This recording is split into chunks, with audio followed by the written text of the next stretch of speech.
Thank you so much for participating in Tower Project. Tower is about climate change experiences, personal experiences from around the world. And this podcast is called Tower, Preaching Voices on Climate Change.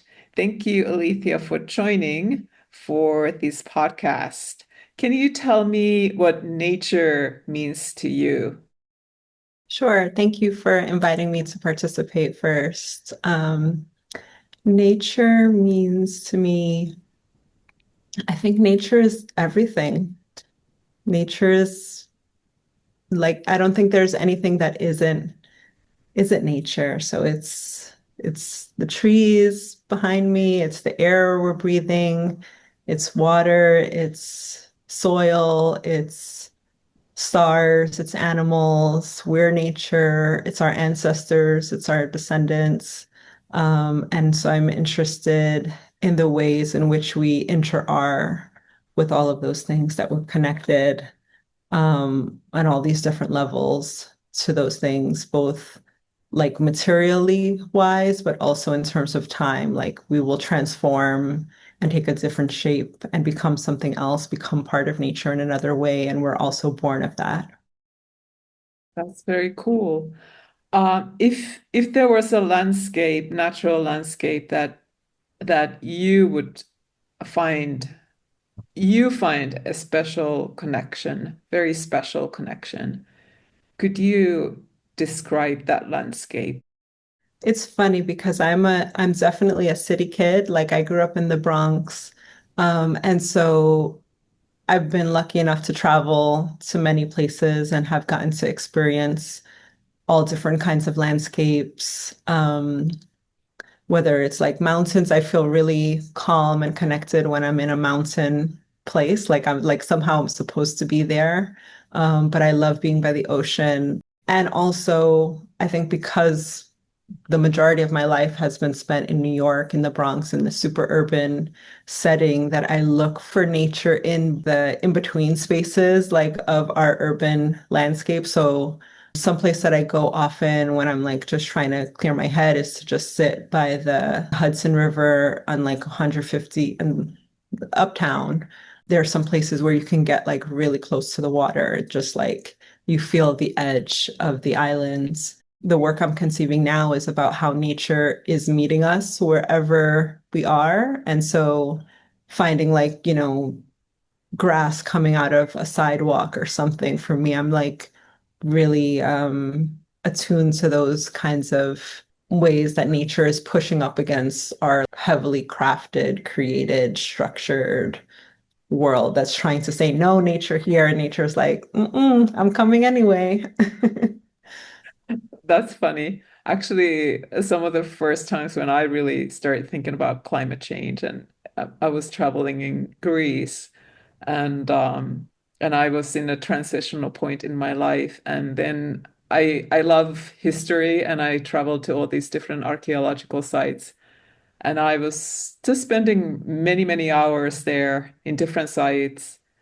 And then I was just looking at these little plants growing through the marbles. And there was something really humbling and beautiful about that.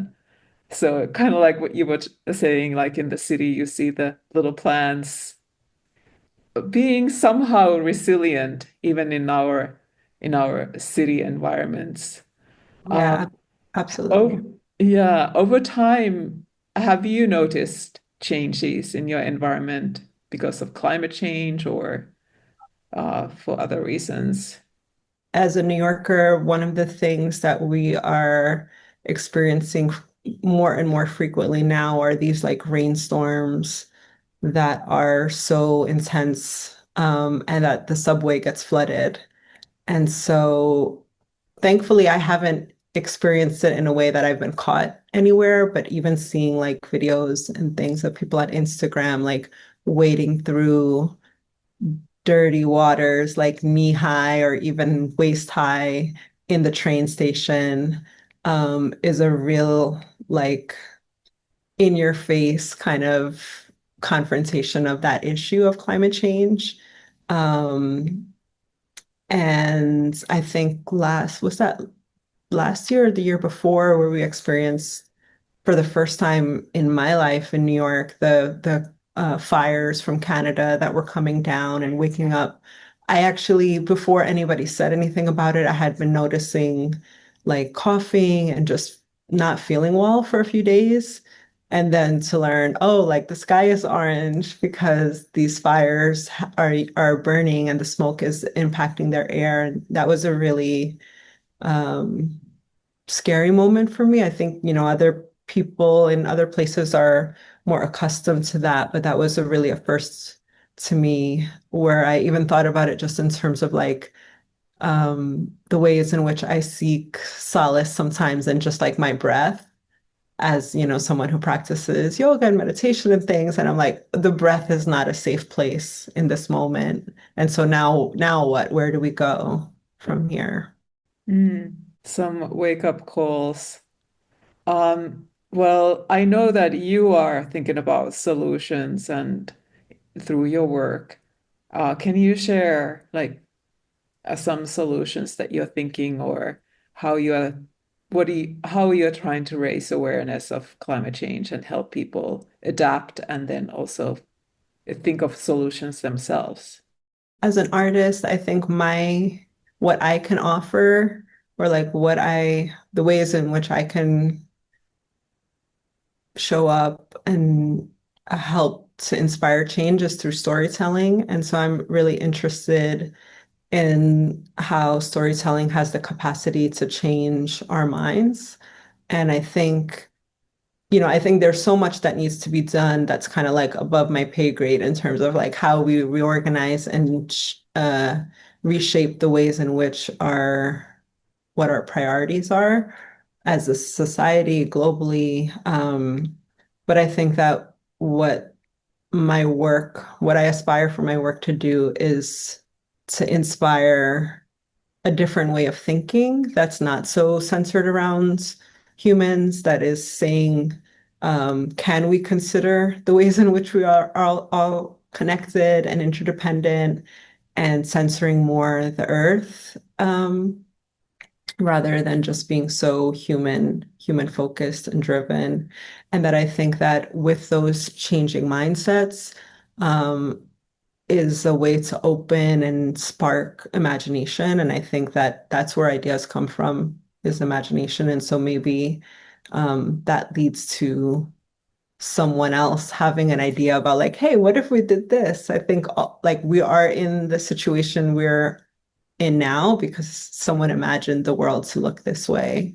We're not just someone, many people imagine the world to look this way. And so I want to inspire people to imagine other possibilities. That's beautiful. Would you like to share any words of hope to people in your community and also people globally? I worked with a group of teens this summer, and we did a week-long workshop thinking about the Harlem River specifically, which is the river that's closest to me, um, and thinking about it through the lens of the rights of nature movement and what rights is the river entitled to. Just as we are humans and we're entitled to human rights, what are the rights of the river? And it was really inspiring to be with these young people um, who really care for their communities, who want things to be better, and I felt really inspired by them. I think hope is in short supply at this moment. And so being with young people, for me, I find that to be how I can like reconnect with my sense of hope. And I also know that the world has ended many times in different ways. And I hope that what is born from this moment that we're in now can be something that benefits us all, including all the things that I mentioned earlier, the tree, the ancestor, the descendant, the star, the animal. That's a lovely way to end. Thank you so much, Alethea, for participating. You're welcome. Thank you.